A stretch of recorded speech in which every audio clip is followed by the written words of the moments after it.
Hello everyone, ఈజీగా tasty అయిన చేపల కూర ఏ విధంగా ఉండాలో చూపిస్తానండి. ముందుగా కళాయి హీట్ చేసుకొని ఆయిల్ పోసుకొని కొంచెం జీలకర్ర, కరివేపాకు, పచ్చిమిర్చి వేసి బాగా వేయించుకోవాలండి.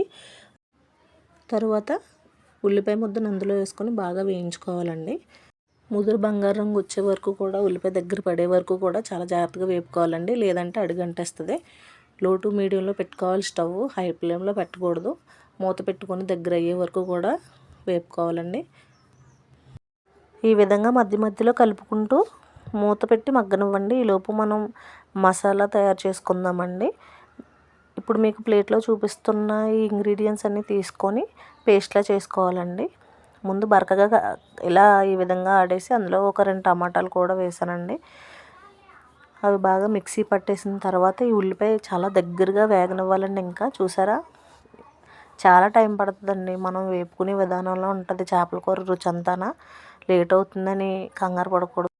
ఈ విధంగా ఉల్లిపాయ కలర్ షేడ్ అయ్యేదాకా వేపుకొని దగ్గర పడిన తర్వాత మనం ఇందాక రుబ్బుకున్న టమాటో మసాలా పేస్ట్ ఉంది కదండి, అది అందులో వేసేసి 2 బాగా కలిపి వేపుకోవాలి.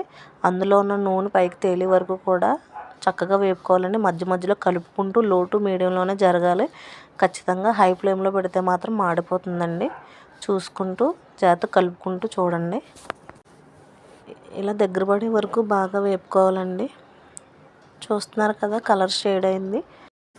ఈ విధంగా దగ్గర పడిన తర్వాత మనం రుచికి సరిపడా కొంచెం టేస్ట్కి తగ్గ పసుపు, కారం, ఉప్పు వేసుకొని బాగా కలుపుకోవాలండి.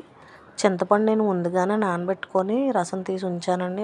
మనకి చేయికి పట్టేలాగా గుప్పుడు చింతపండు ఉండాలండి. ఎందుకంటే పులుపు ఎక్కువగా ఉంటే చేపల కూరకు బాగుంటుంది. ఎంత కారం మీద పుల్లగా కారం కారంగా అనిపిస్తుంది. సో బాగా ఇవన్నీ బాగా పట్టేలా చూసుకొని చింతపండు పులుపు సరిపడా వేసుకోండి.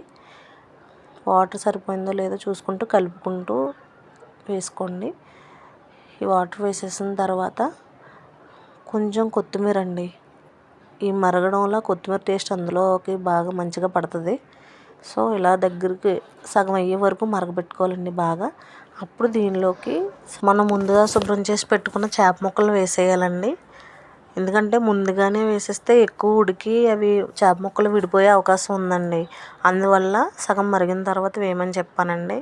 ఇలా వేసిన తర్వాత మళ్ళీ కొంచెం కొత్తిమీర చల్లుకొని దగ్గర పడే వరకు కూడా కదపకుండా జస్ట్ అలా పైన టచ్ చేస్తూ ఉడికించుకోవాలండి. మధ్య మధ్యలో ఇలా లైట్గా కలుపుకుంటూ చూసుకోవాలి. మళ్ళీ అడుగు పట్టేస్తుంది. లేదు మేము తిప్పగలము అంటే ఆ మూకుని ఇలా పట్టుకొని ఇలా చేత్తో ఊపినా పర్వాలేదండి, చుట్టూ తిప్పినా.